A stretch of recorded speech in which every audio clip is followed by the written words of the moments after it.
Hey, students of American literature, how are you out there? Even though it's only 40 degrees out, I just had to get out of the house. So I walked across the street a little bit from my house and came over to the cemetery. Kind of an appropriate place for some of the poems that you read and wrote your papers about. So here we are in the Valatia Cemetery, and let's get going on our poems. Let's keep moving on toward the end of the semester. Let's get the job done. Let's keep the learning going. So I'm going to start with Elizabeth Bishop's One Art.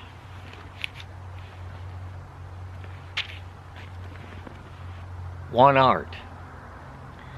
The art of losing isn't hard to master. So many things seem filled with the intent to be lost that their loss is no disaster. Lose something every day, accept the fluster of lost door keys, the hour badly spent. The art of losing isn't hard to master. Then practice losing farther, losing faster, places and names and where it was you meant to travel. None of these will bring disaster. I lost my mother's watch. And look, my last or next to last of 3 loved houses went. The art of losing isn't hard to master. I lost 2 cities, lovely ones, and vaster, some realms I owned, 2 rivers, a continent. I missed them, but it wasn't a disaster. Even losing you, the joking voice, a gesture I love, I shan't have lied. It's evident the art of losing's not too hard to master, though it may look like, write it, like disaster. Okay, so this is a clever little poem, and I think there's a secret lurking in here that probably most of you didn't get, but that's what you have me for. One art, it's the art of losing things, and let's face it, losing things, people, relationships, it's the hardest part of life. Many have said, half true, all great literature is about loss, and loss is an emptiness. It's hard to talk about, write about. It's a nothingness when you lose someone. So Elizabeth Bishop starts out here how easy it is to lose things and people. It's not that hard to do. She's very nonchalant about it. So many things seem filled with the intent to be lost. It's no disaster, so whatever. Lose something every day, an hour that you waste, some keys. As the poem goes along, what she's losing gets more important. Losing farther, losing faster. I lost my mother's watch. Okay, we have an object related to people, her mom. And look, my last or next to last 3 loved houses where she lived her life. Losing, it's not hard to master. And of course, just back to mother's watch.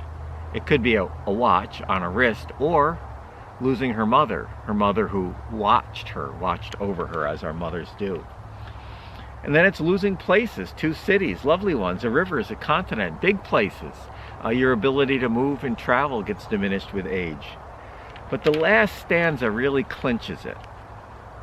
And it tells us she's actually been avoiding talking about one particular loss, but she's eased into it. Even losing you, I shan't have lied, it's evident.